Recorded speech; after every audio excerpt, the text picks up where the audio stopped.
Good afternoon, spaceflight enthusiasts. Stay tuned to the end of the video where I'll be announcing a special broadcast event. Sometimes when I'm having difficulty sleeping at night, I scour the internet looking for lesser-known photographs taken from the various Apollo missions, because when it comes right down to it, given our separation from the Apollo missions, how much time has passed from those amazing moments in history to now, they seem more like science fiction than science fact. I'd never seen this photograph, not a particularly stunning photograph of the Earth, but the interesting thing about it was the fact that Neil Armstrong snapped this photo in the last moments before Apollo 11 set down on the moon, as if he wanted to get one quick view of where he had come from before he actually set foot on another world. All of this just incredible stuff, and again, more like events of fiction than things that actually transpired, given how much still needs to happen before we can actually return to the surface of our natural satellite.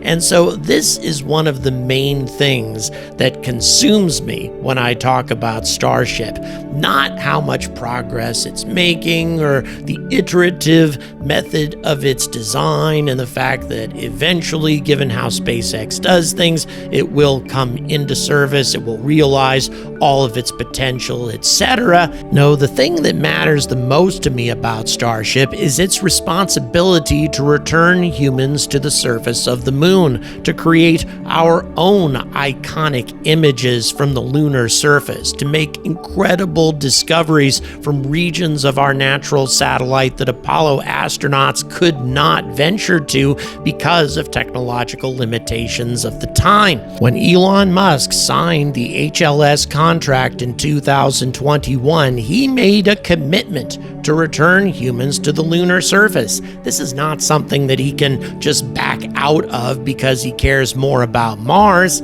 He needs to return humans to the lunar surface for the price that he put forward in front of NASA. And this is why, after so many recent disappointments, Flight 10 should be an extremely important make or break moment for SpaceX. But unfortunately, in my opinion, it isn't. It's actually an unimportant flight, sort of a throwaway flight. And if it goes very badly, it could set the entire program back and make our hopes of lunar Starship putting humans on the surface of the moon a virtual impossibility.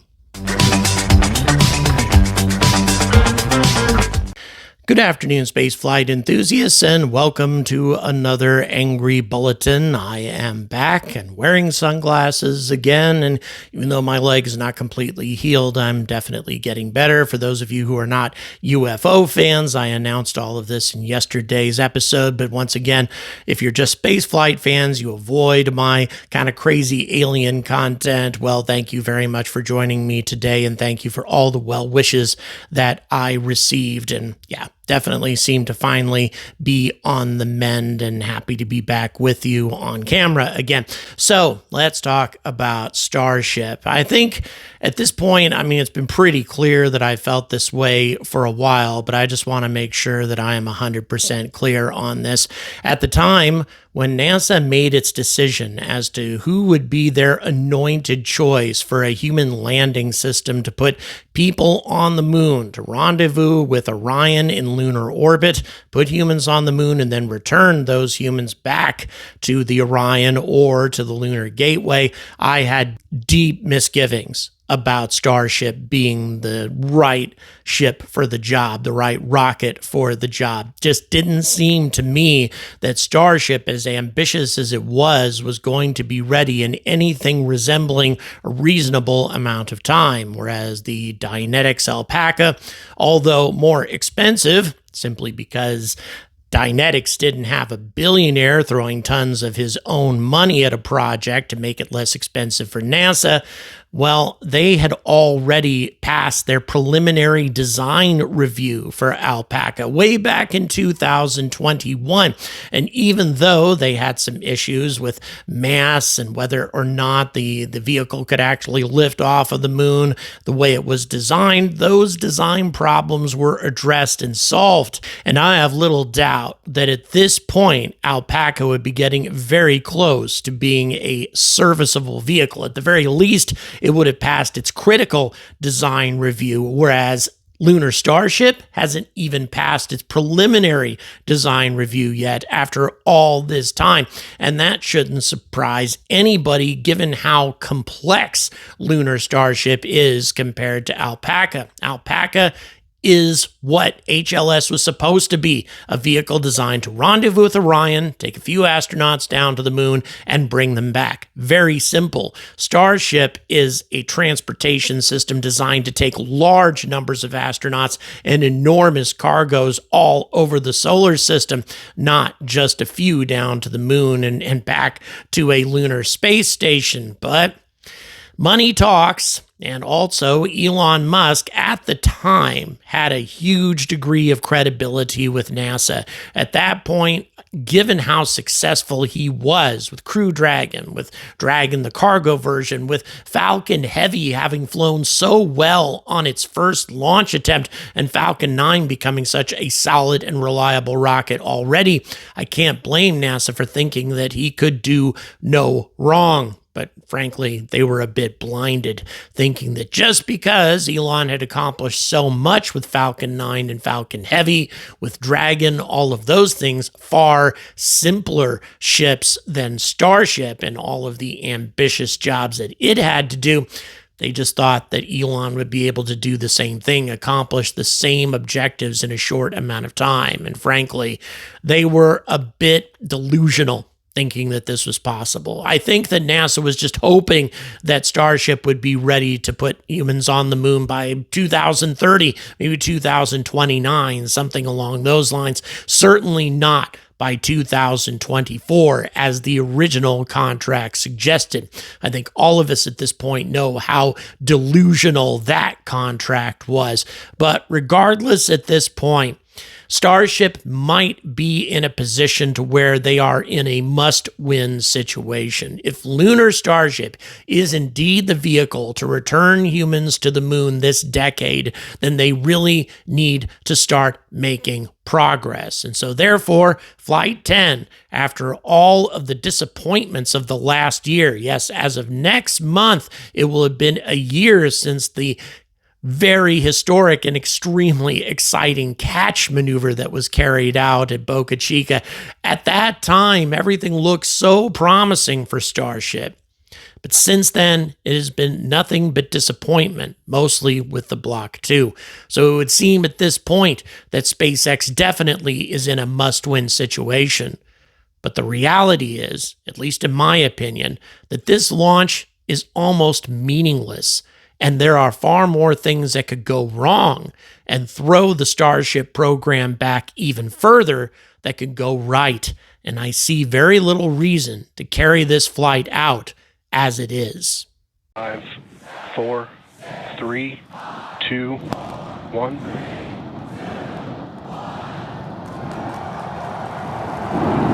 We have liftoff.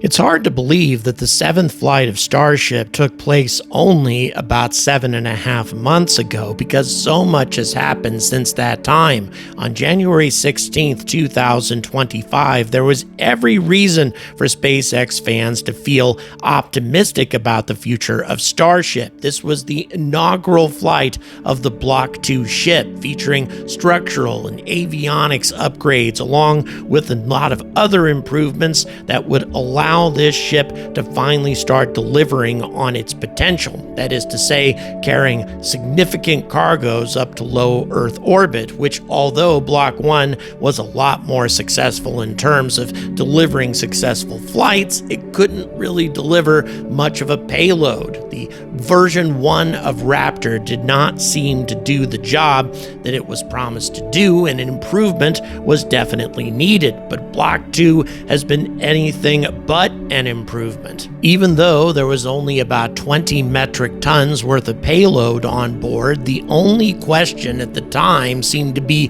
whether or not 10 Starlink simulator satellites would be successfully deployed, not that the rocket would fail as completely as it did and burn up in the atmosphere.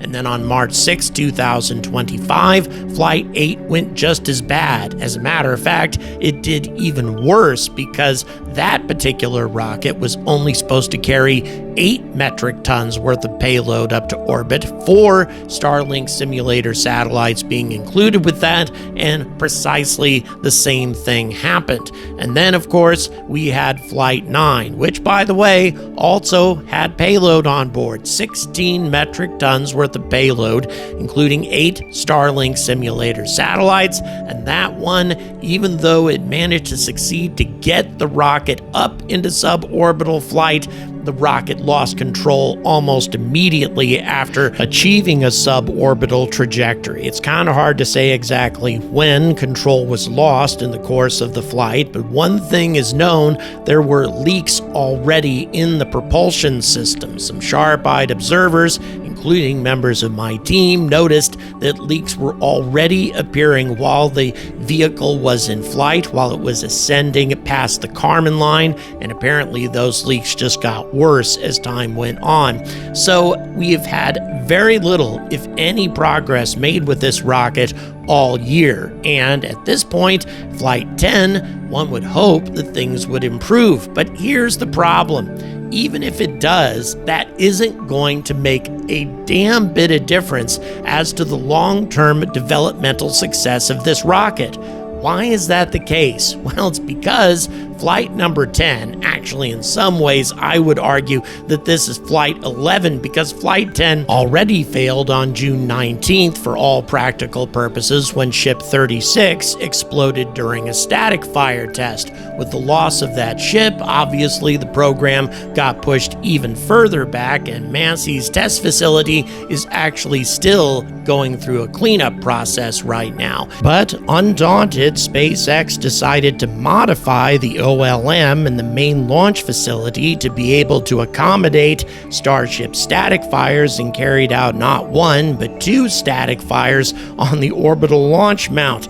Once again, a dangerous thing to be doing to your primary test facility, your primary launch facility, with a rocket that just exploded at Massey's not that long ago. If we had another static fire anomaly, well, that would have meant that all of their facilities, test and launch alike, would have been damaged and probably put out of action for months, perhaps until the beginning of next year. But then again, if SpaceX is to have a sense of urgency with Starship development in order to get it ready for a landing on the moon sometime in the next couple of years, well, it's almost necessary for them to do desperate things like this to get the rocket into service as quickly as possible. And I would support that in principle if there was a significant gain to be made with a Flight 10. But actually, there isn't, because the booster for Flight 10, B-16, is a Block 2 booster, and the orbiter, the Starship, is S-37, a Block 2 orbiter, the very same Block 2 vehicles that have been experiencing so many problems up to this point. And Block 2 is being abandoned after this. Given the abysmal track record that Block 2 has had thus far, SpaceX is wisely letting this one go. They have one more rocket left, but they're going to probably use it as a test bed for technologies that are going to be integrated into the Block 3, not for another flight. All of that being the case, then, why are they carrying out this flight? Block 3 is going to be substantially different on many different levels. Now, probably the most significant modification to the Block 3 is the introduction of the Raptor 3 engine. Many positive things have been said about this engine. For example, its simplicity and the fact that heat shields are not going to be needed for this engine's clustered around one another in both the booster and in the orbiter. That being the case, it will save a lot on Starship mass if it doesn't require all of those heat shields. In addition to that, thrust will increase substantially by roughly 650 tons on the booster and 100 tons on the orbiter.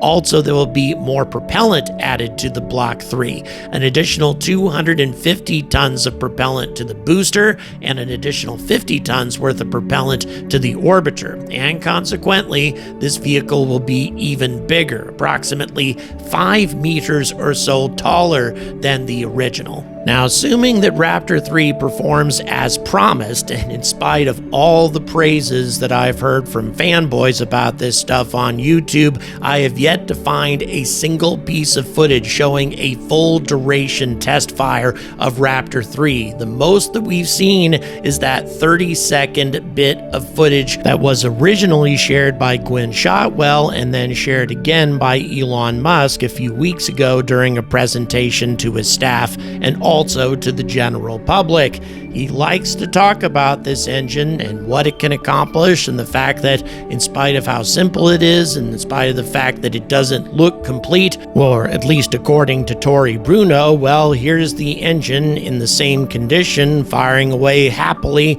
in its current condition, obviously complete. But at the same time, as much as Elon might want to mock Tory Bruno, we haven't seen this thing fire any longer than 30 seconds. Now, it doesn't mean that there hasn't been a full duration test fire of Raptor 3, but then again, there might not have been. It might be a little further away from being practical and ready to be deployed on a Starship Block 3 than Elon is suggesting, which may be one of the motivations for doing this Block 2 test, even though it isn't necessary. It could be that Elon is simply trying to demonstrate at least some progress with this rocket that so many have invested in and that so many are desperately depending on, most significant of which, of course, is NASA, and he wants to do at least something while he's waiting for Raptor 3 to become serviceable and for Block 3 to enter service, because Block 3, Ship 39, is still under construction, along with the first Block 3 booster, Booster 18, and the first static fire of Block 3 components is not expected to occur until later in the year. And it could be that the entire motivation for all of this is driven by the fact that Block 3 is going to enter service a little later than was expected, won't be ready for test flights until maybe the beginning of next year, and something needs to be done in the meantime to keep everybody satisfied.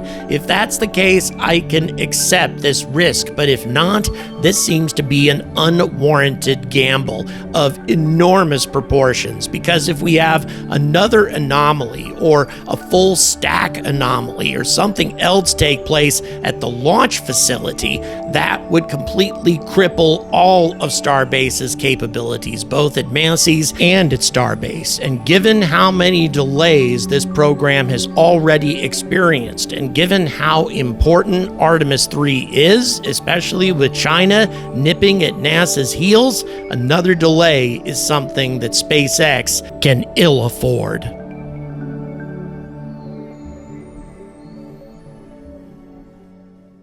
So once again, a lot of the viewers are going to think that I'm just a negative Nancy, that all I can do is say negative things about SpaceX, that I have an issue with them, etc.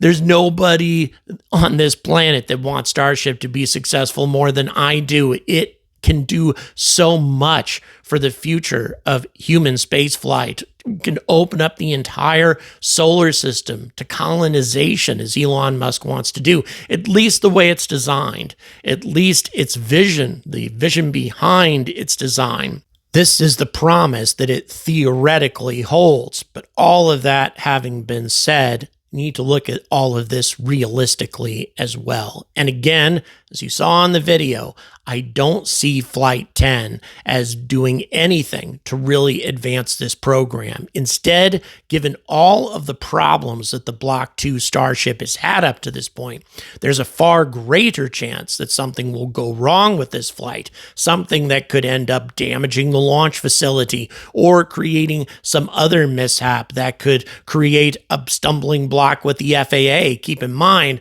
that Elon no longer has the protection of Donald Trump that he once had. The FAA may be more than willing to put a lot of roadblocks ahead of him if something goes wrong with Flight 10. I don't see why SpaceX doesn't just proceed with the third iteration of Starship, even though there's no guarantee that that's going to be any better than the last two. If anything, this program seems to have been going backward rather than forward, giving the successes of the initial flights.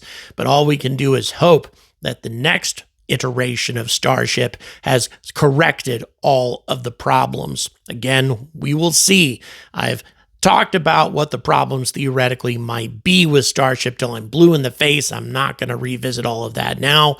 All I can say is that I hope that Block 3 will be an enormous improvement. Thank you very much for watching. Also, I just want to announce that yesterday I talked about doing an all-day UFO broadcast from a UFO hotspot if I can get half of 1% of my subscribers to be paying Patreon supporters, even at the $3 level. If I were to do that, then I could do these sorts of things without having to do any fundraisers. In addition to that, though, I will also do an on-site coverage of a Starship launch. That is to say, I'll just cover a launch of Starship as I've done in the past, but this time I'll do it without any fundraising. I'll just go and cover the launch for you as a thank you for getting me to that 0.5% of my subscribers being Patreon supporters. If you'd like to help me reach this milestone,